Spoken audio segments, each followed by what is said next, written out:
Je me présente, je suis Creepypasta FR et comme vous vous le doutez, ma chaîne sera entièrement composée de vidéos de creepypasta. Je les ai toujours adorées, ces histoires plus ou moins réalistes, glauques et qui peuvent vraiment être dérangeantes ou effrayantes, et je me suis dit que moi aussi, je pourrais me mettre à faire des vidéos. J'espère que vous les apprécierez. Mettez-vous dans l'ambiance, dans le noir, seul, en pleine nuit, bref écoutez-les dans les meilleures conditions possibles. Nous commencerons donc par une des creepypastas les plus célèbres, l'expérience d'hypnologie russe. Durant la fin des années 1940, des chercheurs russes ont gardé 5 personnes éveillées pendant 15 jours en utilisant un gaz expérimental basé sur des stimulants. Ils étaient enfermés dans un environnement scellé afin de pouvoir contrôler leur consommation d'oxygène de manière à ce que le gaz ne les tue pas, étant donné qu'il était toxique à partir d'une concentration élevée. Cela a eu lieu avant l'invention des caméras en circuit fermé, ils n'avaient donc que des microphones et des fenêtres de centimètres en forme de hublot qui permettaient de les surveiller.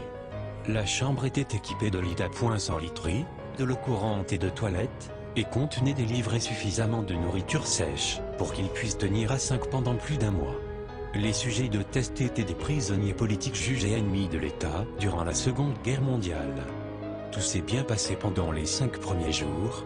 Les sujets ne se plaignaient que rarement, car on leur avait promis qu'ils seraient libres s'ils acceptaient de subir le test et de ne pas dormir pendant 30 jours, bien que la libération fût hors de question. Leurs conversations et leurs activités étaient surveillées, et on a pu noter qu'ils ne parlaient que d'incidents de plus en plus traumatisants dans leur passé, le ton de la conversation devenant beaucoup plus sombre après le 4e jour. Au bout de 5 jours, ils ont commencé à se plaindre à propos des circonstances et des événements qui les avaient menés là où ils se trouvaient et à montrer des signes de paranoïa sévères. Ils ont arrêté de se parler et, à la place, se sont mis à parler au microphone ou au miroir sans teint des hublots. Curieusement, ils semblaient penser pouvoir gagner la confiance des expérimentateurs en se retournant contre leurs camarades, les autres sujets de test en captivité avec eux.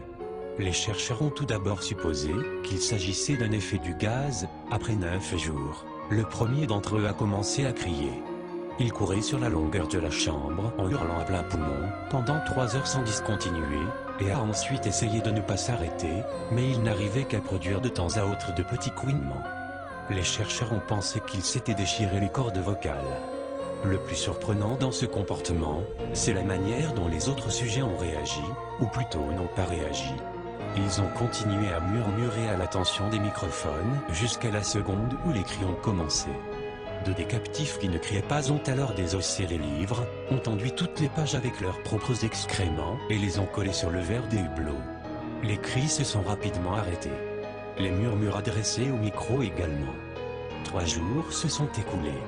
Les chercheurs vérifiaient les micros chaque heure pour être sûrs qu'ils fonctionnaient, car ils pensaient qu'il était impossible que 5 personnes enfermées dans une pièce ne produisent aucun son. La consommation d'oxygène dans la chambre indiquait qu'ils devaient être tous les 5 en vie.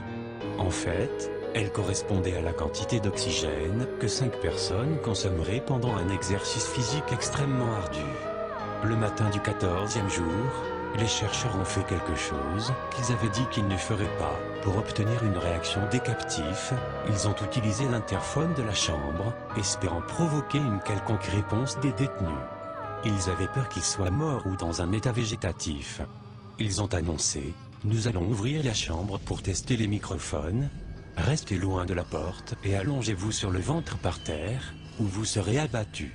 Si vous respectez ces règles, l'un d'eux vous gagnera sa liberté. » À leur grande surprise, ils ont entendu une seule phrase prononcée d'une voix calme, « Nous ne voulons plus être libérés ». Des débats ont éclaté entre les chercheurs et les forces militaires, qui finançaient le projet. Comme il était impossible d'obtenir d'autres réponses en utilisant l'interphone, il a finalement été décidé que la porte de la chambre serait ouverte à minuit le 15e jour. La chambre a été vidée. Du gaz stimulant est rempli avec de l'air frais, et des voix provenant des micros ont immédiatement commencé à protester. 3 voix différentes ont commencé à supplier, comme s'il en allait de la vie de l'amour de leur vie, de remettre le gaz. La chambre a été ouverte et des soldats ont été envoyés à l'intérieur pour retrouver les sujets de test.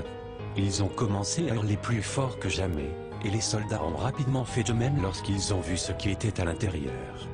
4 des 5 sujets étaient toujours vivants, bien que l'état dans lequel ils étaient ne fût pas qualifiable de vivant. Les rations de nourriture des 5 jours précédents n'avaient pas été touchées. Il y avait des morceaux de chair des cuisses et du torse du sujet mort enfoncés dans le drain au centre de la chambre, le bouchant, et permettant à une dizaine de centimètres d'eau de s'accumuler sur le sol. La portion de cette eau, qui était composée de sang, n'a pas été déterminée. Les 4 sujets survivants avaient également de grandes portions de muscles et de peau arrachées de leur corps. La destruction de la chair et les os à l'air libre sur leurs doigts indiquait que les blessures avaient été infligées à la main, et non avec les dents, comme les chercheurs l'avaient pensé au début.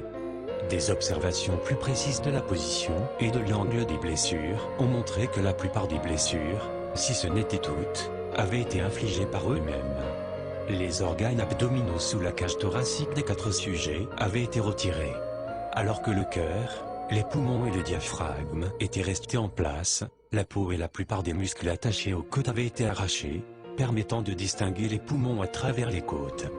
Tous les vaisseaux sanguins et les organes étaient intacts, ils avaient simplement été retirés et posés par terre, répartis autour des corps éviscérés, mais toujours vivants, des sujets. L'appareil digestif des 4 sujets pouvait être observé en fonctionnement, digérant de la nourriture. Il a été très vite clair qu'ils digéraient leur propre chair, qu'ils avaient arrachée et dévorée durant les jours précédents. La plupart des soldats étaient des Russes d'un commande spécial affecté à l'installation, mais la plupart ont refusé de retourner dans la chambre pour en sortir les sujets tests. Ces derniers continuaient de crier pour qu'on les laisse dans la chambre et suppliaient qu'on remette le gaz pour qu'ils ne s'endorment pas. À la surprise de tout le monde, les sujets ont livré un combat violent lorsqu'on les a fait sortir. Un des soldats russes s'est fait déchirer la gorge et en est mort. Un autre en est sorti gravement blessé, après s'être fait arracher les testicules et perforer une artère d'une de ses jambes par les dents d'un sujet. 5 autres soldats ont perdu la vie, si l'on compte ceux qui se sont suicidés dans les semaines suivant l'incident. Pendant le combat, la rate de l'un des sujets vivants s'est rompue et il s'est vidé de son sang presque immédiatement. Les chercheurs médicaux ont tenté de l'endormir, mais cela s'est révélé inutile. On lui a injecté plus de 10 fois la dose maximale pour un humain d'un dérivé de la morphine, et il continuait de se battre comme un animal enragé, brisant les côtes et les bras d'un des docteurs. On a pu constater que les cœurs a continué à battre pendant 2 minutes entières après que l'hémorragie l'ait amené à un point où son système vasculaire était rempli avec davantage d'air que de sang.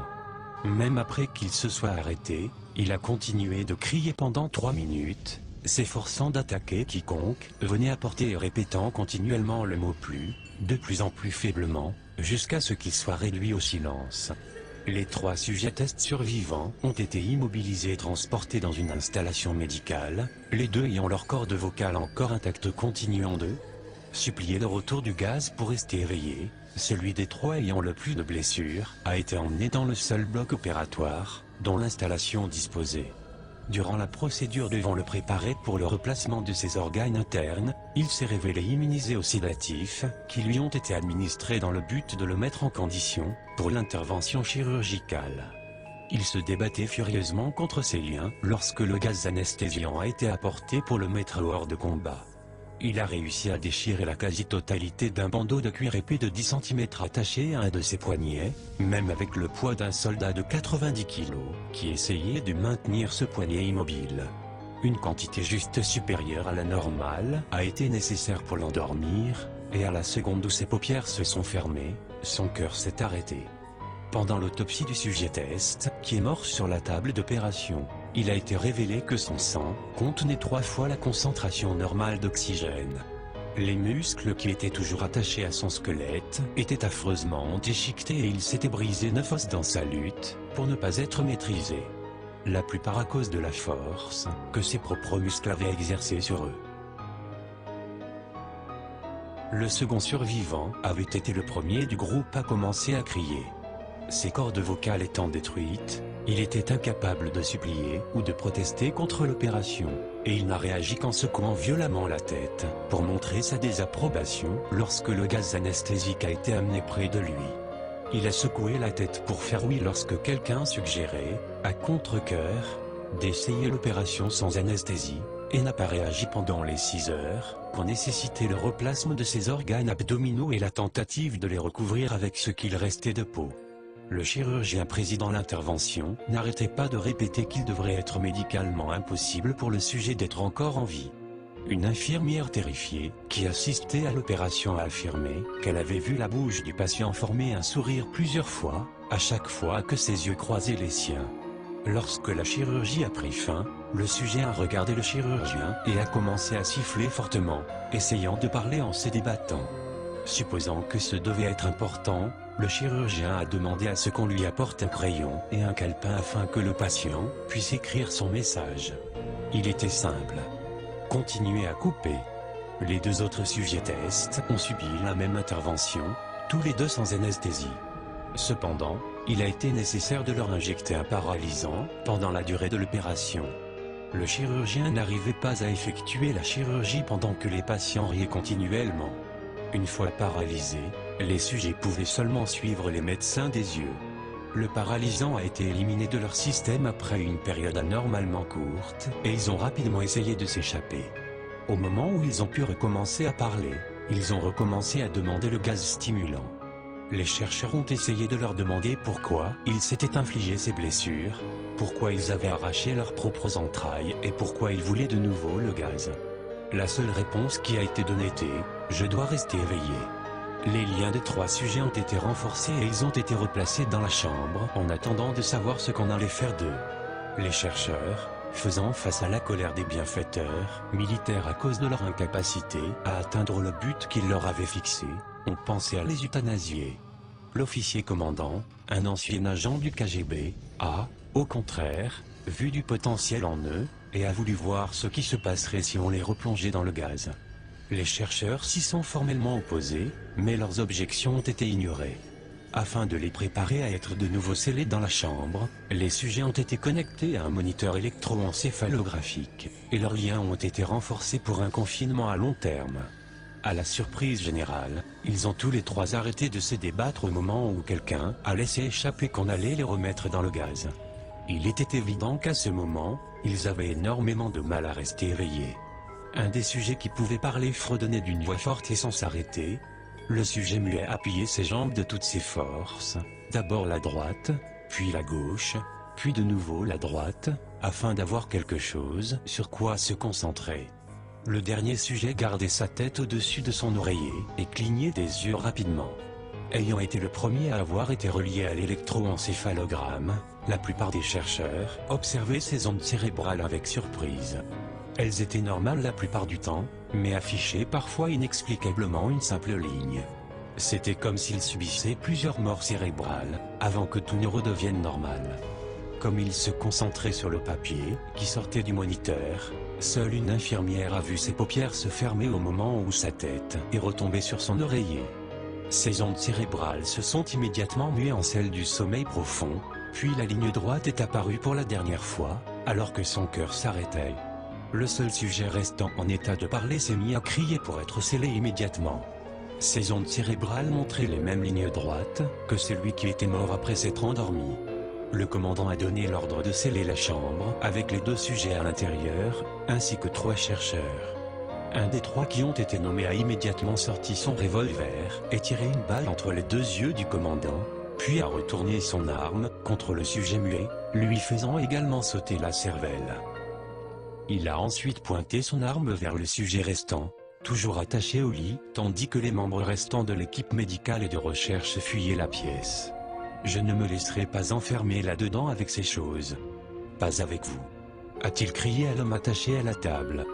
Qu'est-ce que vous êtes? A-t-il demandé. Je dois le savoir. Le sujet a souri. Est-ce que vous avez oublié si facilement? A répondu le sujet. Nous sommes vous. Nous sommes la folie qui est cachée dans chacun d'entre vous, suppliant d'être libéré à tout moment, dans votre esprit animal. Nous sommes ce dont vous vous cachez toutes les nuits dans vos lits. Nous sommes ce que vous réduisez au silence et à la paralysie, lorsque vous rejoignez le paradis nocturne que nous ne pouvons fouler. Le chercheur a marqué un arrêt. Puis il a visé le cœur du sujet et a fait feu.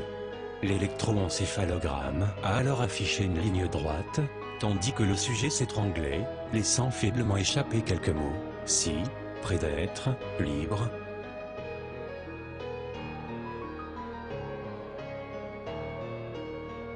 Je trouve vraiment cette creepypasta super. C'est l'une des premières que j'ai écoutées, mais aussi l'une de celles que je préfère.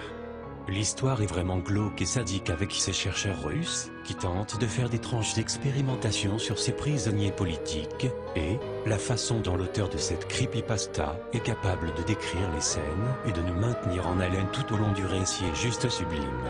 L'histoire est rondement menée, le style d'écriture de qualité, mais ce qui me plaît le plus, c'est la chute de cette histoire.